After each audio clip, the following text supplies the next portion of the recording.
Hero से 50 गुना ज्यादा fees लेती थी सुलोचना।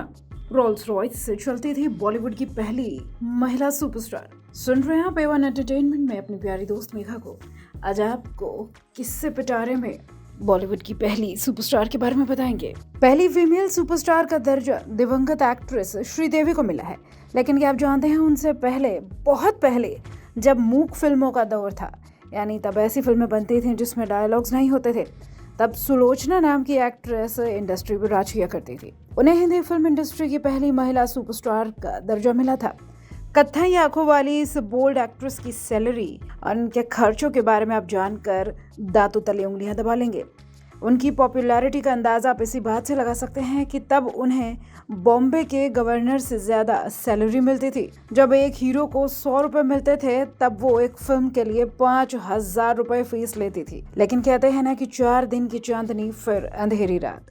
जैसे जैसे वक्त बदला, उनका संघर्ष बढ़ता चला गया। धीरे धीरे बोलती फिल्में आई, तब उन्हें अपनी जगह बनाए रखने के लिए स्ट्रगल करना पड़ा। किसी तरह से उन्होंने अपनी शोहरत में कमी नहीं आने दी। लेकिन फिर सुरैया और नूर जहां जैसी एक्ट्रेसेस आई जो गाने में भी माहिर थीं। इसके बाद रूबी मेयर का दबदबा खत्म होता चला गया। जी हाँ, सुलोचना का असली नाम रूबी मेयर था। फिर ऐसी नौबत आई कि वो जूनियर आर्टिस्ट बनकर काम करने लगी और एक दिन गुमनामी के अंधेरे में हमेशा के लिए खो गई। रूबी मेयर उर्फ सुलोचना का जन्म 1907 में पुणे में हुआ था। वो टाइपिस्ट और टेलीफोन ऑपरेटर का काम करती थी और जहां वो काम करती थी वहां पर उनकी खूबसूरती के चर्चे होते थे। हर कोई उन्हें निगाह भर देखने के लिए तरसता था। तभी कोहिनूर फिल्म कंपनी के मोहन भवनानी की नजर उन पर पड़ जाती है। मोहन ने उन्हें एक्ट्रेस बनने का ऑफर दिया, लेकिन तब फिल्म इंडस्ट्री में महिलाओं के काम को लोग अच्छा नहीं मानते थे, इसलिए उन्होंने ऑफर को ठुकरा दिया। लेकिन मोहन ने हार नहीं मानी और आखिरकार उन्हें मना लिया और फिर रूबी मेयर सुलोचना में बदल गई। उन्हें एक्टिंग की बिल्कुल भी समझ नहीं थी, लेकिन अपनी खूबसूरती और काबिलियत के चलते वो पहली फिल्म से ही फेमस हो गई और देश की सबसे ज्यादा फीस पाने वाली स्टार बन गई। जब हीरो को 100 रुपए मिलते थे, तब वो 5,000 लेने लगी। 1926 में आई टाइपिस्ट गर्ल, 1927 में बलिदान और 1927 में आई वाइल्ड कैट ऑफ बॉम्बे में सुलोचना ने काम करा।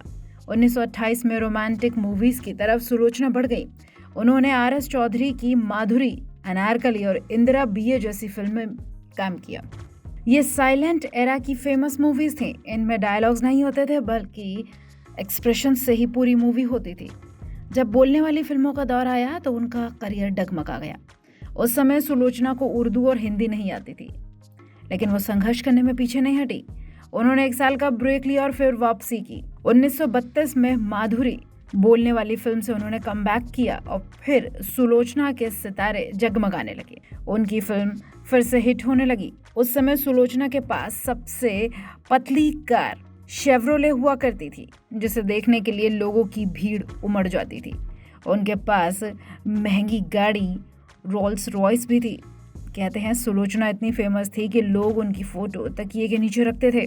वो अपनी फिल्मों को देखने के लिए जब थिएटर जाती तब बुर्का पहन कर जाती थी, ताकि लोग उन्हें पहचान ना पाए।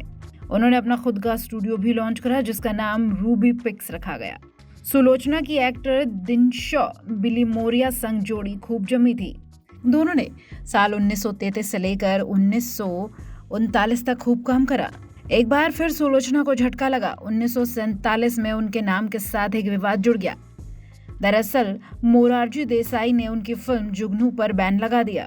इसमें एक उम्रदराज प्रोफेसर को सुलोचना संग प्यार में पड़ने की कहानी दिखाई गई थी, जिससे मोरारजी देसाई नैतिक रूप से गलत बताते थे।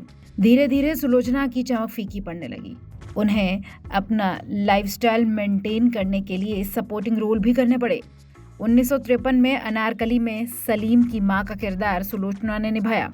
इसके बाद उन्हें रोल्स भी मिलने बंद हो गए और वो जूनियर आर्टिस्ट बन गई। फिर भी उन्होंने कभी किसी के सामने हाथ नहीं फैलाए।